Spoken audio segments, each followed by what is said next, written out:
আজকের কাহিনীটা রাজস্থানে ঘটে যাওয়া ছোট্ট একটি গ্রামে, যেখানে মেয়েদেরকে শুধু ভোগ্য পণ্য হিসেবে ব্যবহার করা হতো। শুধু তাই নয়, সেখানে মেয়েদেরকে কাজ করা, খাবার তৈরি করা এবং বাচ্চা উৎপাদনের মেশিন হিসেবে ব্যবহার করা হতো। তাই গ্রামের পুরুষের এই অত্যাচারের বিরুদ্ধে গিয়ে 4 বীরাঙ্গনা নারী লড়তে শুরু করে। কিন্তু তার এই পরিবর্তিতে পুরো রাজস্থানের নারীদের ভাগ্য বদলে গিয়েছিল। সমাজের এই কুপ্রথা ভেঙে তারা এক নতুন দিগন্ত উন্মোচন করেছিল। চলুন তাহলে দেখে নেওয়া যাক 4 এই বীরাঙ্গনা নারী কীভাবে পুরো রাজস্থানের মহিলাদের ভাগ্য বদলে দিয়েছিল। গল্পটা শুরু হয় রাজস্থানের ছোট্ট একটি গ্রামে। গ্রামটিতে শিক্ষা ব্যবস্থার প্রচলন তেমন একটা ছিল না। নারীদেরকে মনে করা হতো পণ্য সামগ্রীর মতো। তাদেরকে বাড়ির কাজ করা, রান্নাবান্না করা এবং বাচ্চা উৎপাদনের মেশিন হিসেবে ব্যবহার করা হতো। গ্রামটিতে লাজু এবং রানী নামে দুজন মহিলা থাকত। রানীর স্বামী অনেক আগেই মারা গিয়েছিল। বাড়িতে তার শাশুড়ি এবং 16 বছরের একটি ছেলে আছে। রানী ছেলের নাম হলো গোলাপ। তার বিয়ের জন্যই লাজু এবং রানী অন্য একটি গ্রামে যাচ্ছে মেয়ে দেখতে। গ্রামটিতে অল্প বয়সী মেয়েদের বিয়ের প্রথা চালু রয়েছে। এরপরে লাজু এবং রানী বাসে কিছুক্ষণ জার্নি করার পর তারা গ্রামে চলে আসে। তাদের আপ্যায়ন শেষে তাদেরকে মেয়ে দেখানো হয়। মেয়েটির নাম ছিল জোনাকি এবং তার বয়স ছিল মাত্র 14 বছর। অল্প বয়স আর লম্বা চুল দেখে তাদের মেয়েটিকে খুবই পছন্দ হয়। এরপর মেয়ের পক্ষ থেকে একজন বলে, আপনাদের যদি মেয়ে পছন্দ হয় তাহলে আমরা কথা সামনাসামনি আগাবো। মেয়ের পক্ষ থেকে বলা হয় জোনাকির জন্য 4 লক্ষ টাকা পণ দিতে হবে। আর এটাই ছিল এই গ্রামের একমাত্র প্রথা। ছেলেপক্ষ মেয়েকে পণ দিয়ে বিয়ে করতে হবে। যে মেয়ে যত বেশি সুন্দর তার পণ তত বেশি। এদিকে দেখা যায় রানীর পক্ষে 4 লক্ষ টাকা দেওয়া সম্ভব ছিল না, বরং সে অনেক চেষ্টা করে সর্বোচ্চ 3 লক্ষ টাকা দিতে পারবে। রানী বেশ চিন্তায় পড়ে যায়। এরই মধ্যে তার ছেলে গোলাপ তাকে ফোন দিয়েছিল, জিজ্ঞাসা করে মেয়ে দেখতে কেমন। মেয়ের বর্ণনা শুনে তো তার মনে লাড্ডু ফুটে যায়, আর সে তার মাকে বলে সে যেন তার বিয়ে ঠিক করেই বাড়িতে আসে। এখানে বলতে গেলে রানী এক প্রকার বাধ্য হয়ে বিয়েটা ঠিক করে তার বাড়িতে আসতে হয়। অন্যদিকে দেখা যায় গোলাপ তেমন কাজকর্ম কিছুই করে না, বরং বন্ধুদের সাথে আড্ডা দিয়ে বেড়ায়।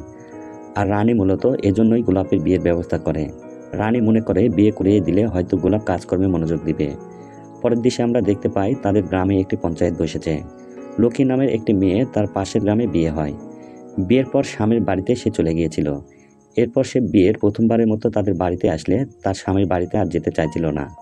মূলত এই কারণে গ্রামে পঞ্চায়েতের কাছে লক্ষ্মীর বাড়ির স্বামীর লোকেরা নালিশ করে। তাই পঞ্চায়েত লক্ষ্মীকে অনেক বুঝিয়ে স্বামীর বাড়িতে যেতে বলে।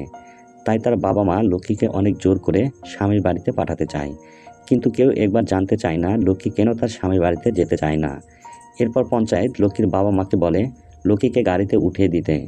তাই তারা লক্ষ্মীকে টেনে হিঁচড়ে গাড়িতে উঠিয়ে দেয়। তখন লক্ষ্মী তার মাকে বলে, বিয়ের এতদিন হয়ে গেল আমার স্বামী এখন পর্যন্ত আমাকে স্পর্শ করেনি, বরঞ্চ আমার শ্বশুর এবং দেবর আমার সাথে খারাপ কাজ করার চেষ্টা করেছে। সে জানতে পেরেছে তার স্বামী অক্ষম, আর এটি যেন কেউ জানতে না পারে তাই তাকে বিয়ে করানো হয়েছিল। কিন্তু তার এসব কথা কে শুনে? তাকে এক প্রকার জোর করেই গাড়িতে উঠিয়ে দেওয়া হয়। এই গ্রামের এমনই অবস্থা। মেয়েদেরকে তারা মানুষ বলে মনেই করে না। এখন যে লোকটিকে দেখানো হয়েছে এই লোকটির নাম হচ্ছে কিষান। সে কলেজে পড়াশোনা করে বাড়িতে ফিরেছে। কিষান এই কুপ্রথার বিরুদ্ধে গিয়ে গ্রামের সবাইকে বোঝাতো, কিন্তু তার কথায় কেউ মূল্য দিত না। সে গ্রামের মহিলাদের স্বাবলম্বী করার জন্য সেলাই মেশিনের কাজের ব্যবস্থা করে দিত, যাতে তারা অর্থ উপার্জন করতে পারে। এরপর দৃশ্য পরিবর্তন হয়। বিজলি নামের একটি মেয়েকে দেখানো হয়। বিজলি গ্রাম থেকে একটু দূরেই থাকতো। রাত হলে গ্রামের সকল পুরুষরা বিজলির নাচ দেখতে যেত, এবং যাদের অনেক টাকা আছে তারা তো পুরো রাতের জন্য বিজলিকে নিয়ে যেত। এখানে বলা হয় বিজলি একজন পতিতার কাজ করে। বলতে গেলে গ্রামের সব পুরুষরাই তার কাস্টমার। কিন্তু বিজলির গ্রামে প্রবেশ নিষেধ ছিল। একদিন রানী এবং লাজু বিজলির কাছে আসে। আসলে রানী, লাজু এবং বিজলি ছোটবেলার খুবই ভালো বন্ধু। এরপর তারা তিনজন একসাথে বসে গল্প করে, এবং রানী কথায় কথায় বলে আমার ছেলে গোলাপের বিয়ে ঠিক করেছি।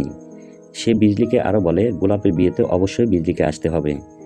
এটা শুনে তো বিজলি অনেক খুশি। পরের দিন লাজুর স্বামীকে দেখানো হয়। লাজুর বিয়ের 8 থেকে 10 বছর হয়ে গেছে, কিন্তু এখনও সে মা হতে পারেনি। আর এজন্যই লাজুর স্বামী তাকে প্রতিনিয়ত টর্চার করত। লাজু তার স্বামীকে ডাক্তারের কাছে নিয়ে যেতে চাইলে সে কোনো মতেই যেতে চাইতো না, বরং সে তার উপর আরও টর্চার করত। এর কয়েকদিন পার হতেই গোলাপের বিয়ের দিন চলে আসে। দেখা যায় রানী তাদের সকল আত্মীয় স্বজন এবং প্রতিবেশী নিয়ে বরযাত্রী হিসেবে জোনাকির বাড়িতে যায়। এরপর ধুমধাম করে গোলাপ এবং জোনাকির বিয়ে সম্পন্ন হয়। বিয়ের পর জোনাকিকে দেখতে রানী একটি আলাদা ঘরে নিয়ে আসে। সেখানে গিয়ে জোনাকিকে দেখে রানী একদম অবাক হয়ে যায়, যেটার জন্য রানী মোটেও প্রস্তুত ছিল না। কারণ জোনাকির মাথায় সব চুল কাটা।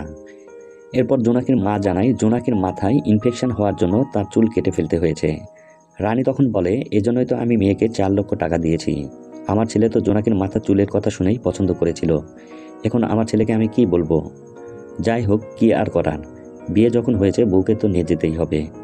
যাওয়ার পথে রানী বারবার জোনাকির মাথার ঘুমটা ঠিক করে দেয়, যাতে করে তার মাথাটা কেউ দেখতে না পারে। কথায় আছে না, যেখানে বাঘের ভয় সেখানেই রাত হয়। বাসের মধ্যে হঠাৎ জোনাকির মাথার ঘুমটা খুলে যায়। এরপর বাসের মধ্যে সবাই দেখে ফেলেছিল জোনাকির মাথার চুল নেই। এটা নিয়ে গোলাপের বন্ধুরা তো হাসাহাসি করতে থাকে। রাতে জোনাকিকে দেখতে বিজলি রানীদের বাড়িতে আসে। রানীর প্রতিবেশীরা বিজলিকে দেখে অনেক কানাঘুষা করতে শুরু করে, কারণ বিজলি একজন পতিতা আর তার গ্রামে আসা ছিল সম্পূর্ণ নিষেধ। সবার এমন আচরণ দেখে বিজলি বলে, আমার আসলে আরও দেরি করে আসা উচিত ছিল। আমি চলে যাচ্ছি, আরেকদিন এসে জোনাকিকে দেখে যাব।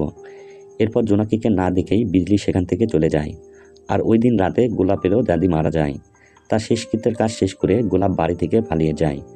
আসলে জোনাকির চুল ছোট বলে গোলাপের তাকে পছন্দ হয়নি, কারণ সে বড় চুলের মেয়েদের খুবই পছন্দ করত। বিয়ের দিন তার বন্ধুদের হাসি তামাশা করায় গোলাপ মদের ডেরায় ডুবে আছে। গোলাপ 2 দিন পরে বাড়িতে ফিরে আসে। রানী তখন তাকে জিজ্ঞাসা করে, এই 2 দিন তুই কোথায় ছিলি? এরপর গোলাপ রানীকে বলে, আমার ছোট চুলওয়ালা মেয়েকে পছন্দ নয়, ঠিক এজন্যই আমি বাড়ি থেকে চলে গিয়েছিলাম। এরপর গোলাপ রুমে যায় এবং জোনাকির সাথে জোর জবরদস্তি করতে থাকে। জোনাকি চিৎকার করে কান্না করতে থাকে, কিন্তু এতে গোলাপের কোনো আসে যায় না। জোনাকির চিৎকার রানীও শুনতে পায়, কিন্তু রানী মনে মনে ভাবতে থাকে, ছেলেকে তো এজন্যই বিয়ে করিয়েছি। আর স্বামী স্ত্রীর মধ্যে সব টুকটাক ঝামেলা হলে দুজনের মধ্যে ভালোবাসাও মিল হবে। কিন্তু জোনাকির অতিরিক্ত চিৎকারের শব্দে রানী টিকতে না পেরে বিজলির কাছে চলে আসে। সেদিনের জন্য রানী বিজলির কাছে ক্ষমা চায়, কারণ সে সেদিন তাকে ভালোভাবে আপ্যায়ন করতে পারেনি। এরপর দিন গোলাপ শহরে যাবার কথা বলে বেরিয়ে যায়। রানী তাকে অনেক আটকানোর চেষ্টা করে, কিন্তু গোলাপ তার কোনো কথাই শোনে না। ঠিক ওই দিনই জোনাকিদের গ্রামে একটি ছেলে জোনাকিকে দেখতে আসে, আর তাকে দেখে জোনাকি অনেক ইমোশনাল হয়ে পড়ে। এর মানে ওই ছেলেটি জোনাকির বয়ফ্রেন্ড ছিল। কিন্তু তখনই জোনাকির মনে পড়ে যায় যে সে বিবাহিত, পরপুরুষের সাথে দেখা করা এবং কথা বলাও তার জন্য পাপ। এজন্য সে দৌড়ে গিয়ে রুমের দরজা বন্ধ করে দেয়। পরের দিন লাজু রানীর বাড়িতে আসে, কারণ তার স্বামী অনেক মারধর করেছিল।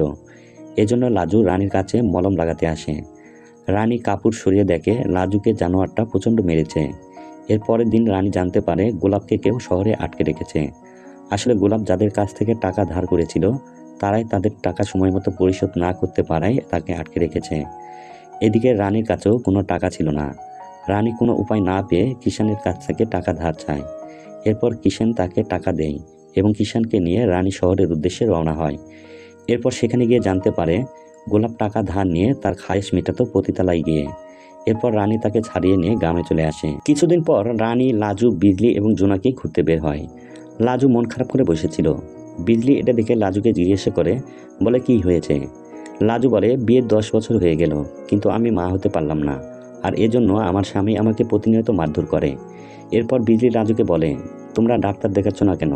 সমস্যা তো তোমার স্বামীরও হতে পারে। লাজু বলে, ডাক্তার দেখানোর কথা বললে জানোয়ারটা আমাকে বারবার মারতে শুরু করে। আমি তাকে বারবার এই কথা বোঝানোর চেষ্টা করেছি, কিন্তু এতে কোনোভাবেই লাভ হয়নি। ডাক্তার দেখানোর কথা বললে তার স্বামী বলে, পুরুষ মানুষের আবার কিসের সমস্যা? বিজলি তখন লাজুকে বলে, তোমার আরেকটা উপায় আছে মা হওয়ার। আমি একজন সাধুকে চিনি যে কিনা ওই পাহাড়ে থাকে, তার কাছে গেলে তোমার কাজ হয়ে যেতে পারে। এরপর লাজুকে ওই সময় সাধুর কাছে যেতে মানা করে দেয়। এদিকে রানীকে কেউ আননোন নাম্বার দিয়ে ফোন করে ফ্লার্ট করতে শুরু করে। এতে রানীর অবশ্য ভালোই লাগছিল। এরপর তারা 3 জন গল্প করতে করতে রানী বিজলিকে বলে, বিজলি, তুমি দয়া করে ওই কাজটা ছেড়ে দাও, কারণ এরপর তো গ্রামবাসী তোমাকে আর গ্রামে ঢুকতেও দিবে না। এতে বিজলি রেগে যায় এবং বলে, রাতের আধারে ওই গ্রামের পুরুষরাই তো আমার কাছে আসে মজা নিতে, আর দিনের আলো ফুটলে সবাই সাধু সন্ন্যাসী হয়ে যায়। আমি অন্যের কথা আর কি বলবো? একদিন তো তোমার নিজের ছেলে আমার কাছে এসেছিল। এটা শুনে রানী অনেক রেগে গিয়ে বিজলিকে একটা থাপ্পড় দিয়ে সেখান থেকে চলে যায়। এরপর বিজলি লাজুকে বলে, গোলাপ ঠিকই তার কাছে একদিন এসেছিল, কিন্তু সে গোলাপকে এক থাপ্পড় মেরে সেখান থেকে ভাগিয়ে দেয়, কারণ গোলাপ তো তার ছেলের মতোই, তাকে তো সে জন্মাতে দেখেছে। এর পরের দিন বিজলিকে লাজু ফোন দিয়ে জানায় যে সে ওই সাধুর কাছে যেতে রাজি আছে। বিজলি যেন তাকে তার কাছে নিয়ে যায়।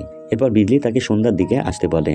লাজু সন্ধ্যায় আসার পর বিজলি তাকে নিয়ে সাধু বাবার কাছে চলে যায়। তখন আমরা জানতে পারি সাধু বাবা আসলে বিজলির বয়ফ্রেন্ড। গ্রামের সমস্ত লোক টাকা দিয়ে বিজলির কাছে আসে, আর সেই বিজলি আসে সাধু বাবার কাছে। বিজলি তখন লাজুকে বলে সাধু বাবার সাথে শারীরিক সম্পর্ক করতে, কারণ তার মা হতে চাইলে এছাড়া আর অন্য কোনো উপায় নেই। লাজু সাধু বাবার দ্বারা বাচ্চা কনসেপ্ট করে তার স্বামীকে জানিয়ে দেবে যে সে বাবা হতে চলেছে, আর এতে তো তার স্বামী কিছুই জানতে পারবে না। প্রথমে তো লাজু এতে রাজি হয়নি, কিন্তু সে অনেক চিন্তাভাবনা করে দেখে এছাড়া তো তার আর অন্য কোনো উপায় নেই। এরপর এক প্রকার বাধ্য হয়ে লাজু সেই সাধু বাবার সাথে শারীরিক সম্পর্ক করে। পরের দিন জোনাকির বয়ফ্রেন্ড সেই ছেলেটি আবার তাদের বাড়িতে আসে, কিন্তু রানী এবার তাকে দেখে ফেলে। ছেলেটি তাকে দেখা মাত্রই সেখান থেকে দ্রুত সাইকেল নিয়ে পালিয়ে যায়। ছেলেটি তাড়াহুড়া করার সময় একটি বই পড়ে যায়, আর বইটিকে জোনাকি কুড়িয়ে ঘরে নিয়ে আসে। রানী এসব দূর থেকে সবই লক্ষ্য করে দেখছিল। এরপর একজন বয়স্ক লোককে দেখানো হয়। এই লোকটির থেকে রানী গোলাপের বিয়ের সময় বেশ কিছু টাকা ধার নিয়েছিল, আর রানী একটি ট্রাঙ্কে করে সেই টাকা জমাচ্ছিল, যে সমস্ত ঋণ পরিশোধ করে দিবে। রানী সেই ট্রাঙ্কটি খুলে দেখে সেখানে কোনো টাকা নেই, আর এটা দেখে রানী মনে মনে ভাবে জোনাকির ওই টাকাগুলো সরিয়ে ওই ছেলেটিকে দিয়েছে। এরপর রানী জোনাকিকে জিজ্ঞাসা করে যে টাকাগুলো সরিয়েছে কিনা। জোনাকি উত্তরে বলে আমি ওই টাকা সম্পর্কে কিছুই জানি না, কিন্তু রানী তার কথা বিশ্বাস না করে তাকে অনেক মারধর করে। এরপর গোলাপ বাড়িতে ফিরলে জোনাকি তাকে জিজ্ঞেস করে যে সে টাকার ব্যাপারে কিছু জানে কিনা। তখন গোলাপ তাকে আবারও মারধর করতে থাকে এবং বলে তুই আমাকে চোর বানাতে চাচ্ছিস। এক পর্যায়ে গোলাপ তার সাথে জোর জবরদস্তি করতে চায়। জোনাকি জোরে জোরে চিৎকার করতে থাকে। এটা দেখে রানী তার বিবাহিত জীবনের কথা মনে পড়ে যায়। তার স্বামীও ঠিক তাকে এভাবে মারধর করত। এরপর রানী গোলাপকে ঘর থেকে বের করে দেয় এবং বলে যে সে যেন আর কোনোদিন এই বাড়িতে না ফিরে। এরপর রানী একা একা বসে কান্না করতে থাকে। তখন জোনাকিও তার কাছে আসে। এরপর সে বলে মা, আমি টাকাটা নেইনি, আর ওই ছেলেটি তার স্কুলের ফ্রেন্ড, তারা একসাথে পড়াশোনা করত। জোনাকি ছেলেটিকে ভালোবাসতো এবং ছেলেটিও জোনাকিকে ভালোবাসতো, কিন্তু তার বাড়ি থেকে হঠাৎ গোলাপের সাথে বিয়ে ঠিক করে ফেলে। পূর্বে আমরা দেখেছিলাম জোনাকির বিয়ের সময় তার চুল কেটে ফেলা হয়েছিল, আর বলা হয়েছিল যে তার মাথায় ইনফেকশন হওয়ার কারণে তার চুল কেটে ফেলা হয়েছে। আসলে সে সময় সে অসুস্থ ছিল না, কোনো মতে যেন তার বিয়েটা আটকে যায় এজন্যই সে চুল কেটে ফেলেছিল, কিন্তু তার আর শেষ রক্ষা হলো কই। জোনাকি আসলে অনেক ইচ্ছে ছিল যে সে পড়াশোনা করবে, এজন্য ছেলেটি তাকে বইপত্র দিয়ে যেত। অন্যদিকে আমরা দেখতে পাই বিজলির কাছে রাজেশ নামের একটি কাস্টমার প্রায় আসতো। রাজেশের কথাবার্তায় বিজলি মনে করেছিল রাজেশ তাকে অনেক ভালোবাসে। একদিন রাজেশ বিজলির কাছে এসে বলে চলো আমরা এখান থেকে দূরে কোথাও চলে যাই। এটা শুনে তো বিজলি অনেক খুশি হয়। সে মনে মনে ভাবে রাজেশ হয়তো তাকে বিয়ে করার জন্য ভাবছে এবং নতুন জীবন শুরু করার কথা বলছে। এটা ভেবে বিজয় অনেক খুশি হয়ে যায়, কিন্তু এরপর তার খুশিটা নিমেষে শেষ হয়ে যায়। তখন রাজেশ বলে চলো আমরা এখান থেকে দিল্লিতে গিয়ে নতুন করে ব্যবসা শুরু করি, আর তুমি রাজ করবে সারা দিল্লিতে। এটা শুনে তো বিজলি অনেক মন খারাপ করে এবং সেখান থেকে সে রাজেশকে চলে যেতে বলে, আর ভাবতে থাকে পৃথিবীর সব পুরুষই আসলে একই রকম। এরপরে দেখা যায় রানী তার ঘর বিক্রি করে দেয় এবং তার ঋণের সমস্ত টাকা পরিশোধ করে দেয়। অন্যদিকে আমরা দেখতে পাই জোনাকি এবং তার বয়ফ্রেন্ড বাসে করে দূরে কোথাও চলে যাচ্ছে। আসলে রানী জোনাকির বয়ফ্রেন্ডকে ডেকে তার হাতে তুলে দেয় এবং যাওয়ার সময় তার ঘর বিক্রির কিছু টাকা জোনাকিকে দিয়ে দেয়। এরপর রাত হলে লাজু তার স্বামীকে বাবা হওয়ার খুশি খবরটা জানায়। অর্থাৎ আমরা এখানে বুঝতে পারি লাজু সেই সাধু বাবার দ্বারা বাচ্চা কনসেপ্ট করেছে। লাজু তার স্বামীকে বলে এই বাচ্চার বাবা তুমি, আর তুমি এতে খুশি হওনি। লাজু স্বামী খুশি হওয়ার পরিবর্তে তাকে প্রচণ্ড মারধর করতে থাকে এবং জিজ্ঞাসা করে এই বাচ্চা কার, তুই কার সাথে শারীরিক সম্পর্ক করে বাচ্চা পেটে নিয়েছিস। আর আমি জানি বাচ্চার বাবা আমি নই, কারণ আমি তো আর কখনোই বাবা হতে পারবো না। লাজু তখন তার স্বামীকে জিজ্ঞেস করে তুমি জানতে যে তুমি কখনোই বাবা হতে পারবে না, তাহলে আমাকে কেন এতদিন মারধর করেছিলে। লাজুর স্বামী লাজুকে আরও বেশি মারধর করতে থাকে। রানী এসে দেখে লাজুকে তার স্বামী প্রচণ্ড মারধর করছে। এরপর রানী লাজুকে বাঁচাতে লাজুর স্বামীকে ধাক্কা দেয়, আর ধাক্কা সামলাতে না পেরে লাজুর স্বামী আগুনে পড়ে যায়। লাজু তার স্বামীকে বাঁচাতে গেলে রানী তাকে টেনে নিয়ে আসে এবং বলতে থাকে এমন স্বামীকে বাঁচানোর থেকে না বাঁচানোই ভালো। লাজুর স্বামী লাজুর সামনে পড়েই মারা যায়। এরপর তারা দুজন সেখান থেকে পালিয়ে বিজলির কাছে আসে এবং বিজলিকে সমস্ত ঘটনা খুলে বলে। এরপর সব কথা শুনে বিজলি, লাজু এবং রানী সমস্ত কিছু গুছিয়ে শহরে চলে আসে তাদের জীবনটা নতুনভাবে শুরু করার জন্য, যেখানে থাকবে না বাধা, বিপত্তি এবং অন্যায়, অবিচার। আর এই দৃশ্যের মাধ্যমে মুভিটা সেখানে শেষ হয়ে যায়। আসলে আমাদের সমাজে এখনও এমন কিছু মানুষ আছে যারা মেয়েদেরকে মূল্য দিতে জানে না। তারা মনে করে মেয়েদের জন্ম হয়েছে শুধু সংসারের কাজকর্ম, বাচ্চা কাচ্চা পালন এবং বাচ্চা জন্ম দেওয়ার জন্য। আসলে সমাজে মেয়েদের মূল্যায়ন এবং অগ্রাধিকার দিলে তারা অনেক বড় পর্যায়ে যেতে পারবে। তাই চলুন সময় থাকতে আমাদের সকলের চিন্তাভাবনা পাল্টাই। তো বন্ধুরা, আজকের মুভির কাহিনীটা তোমাদের কেমন লেগেছে অবশ্যই কমেন্ট করে জানাবে। দেখা হবে পরবর্তী ভিডিওতে। আল্লাহ হাফেজ।